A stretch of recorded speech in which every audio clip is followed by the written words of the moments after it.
Deep in the rainforest, millions of ants move across the forest floor, each one following invisible chemical trails left by the colony. Their movements are precise and organized. Workers carry food. Soldiers patrol the edges.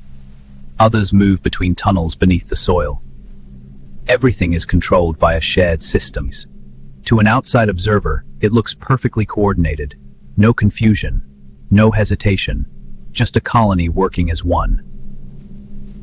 But sometimes, one ant begins to behave differently.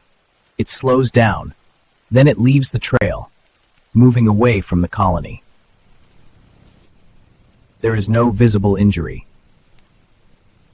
No predator nearby. Nothing appears unusual from the outside. Yet something microscopic has already landed. A fungal spore attached silently. And the infection has begun. Inside the ant's body, the fungus starts to grow. Thin threads spread through the tissues, feeding slowly without killing the host. The ant continues moving, unaware of what is happening. But the fungus is spreading deeper, reaching muscles and internal systems. Soon, the behavior begins to change. The ant becomes disoriented, and the control slowly shifts. The infected ant leaves the forest floor. It begins climbing nearby vegetation. This behavior is unusual for healthy ants. It moves slowly up a thin stem, higher than it normally would, ignoring the colony below. The fungus is guiding this movement, pushing the ant toward a precise location, perfect for the next stage.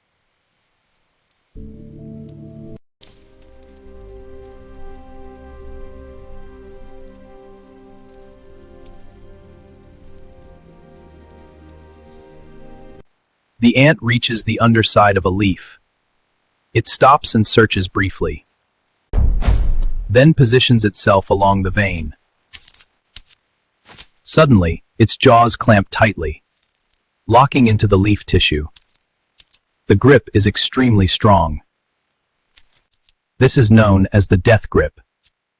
The ant cannot release. Control has completely shifted.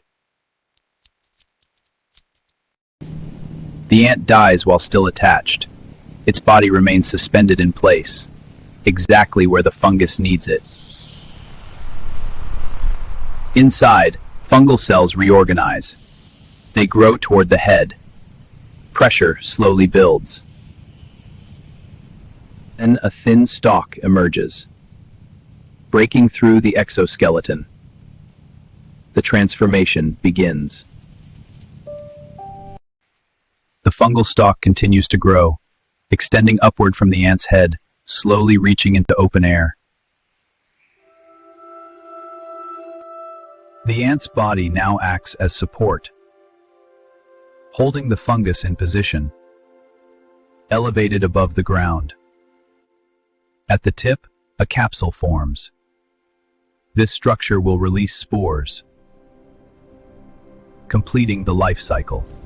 Inside the capsule, spores mature, thousands packed together, waiting for the right conditions. When ready, the capsule opens. Spores release into the humid air, drifting downward slowly. They scatter across the forest floor, invisible to the naked eye, searching for new hosts. Below, healthy ants continue working, moving along familiar trails, unaware of what is falling above. Some spores land on their bodies, attaching silently to the surface, beginning another infection. The cycle repeats again. One ant becomes many. The fungus spreads quietly.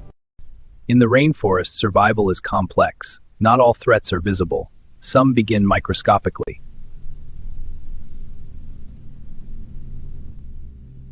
A drifting spore can change behavior, control movement, even determine death. and somewhere below the leaves, another ant leaves the trail. The fungus takes control again.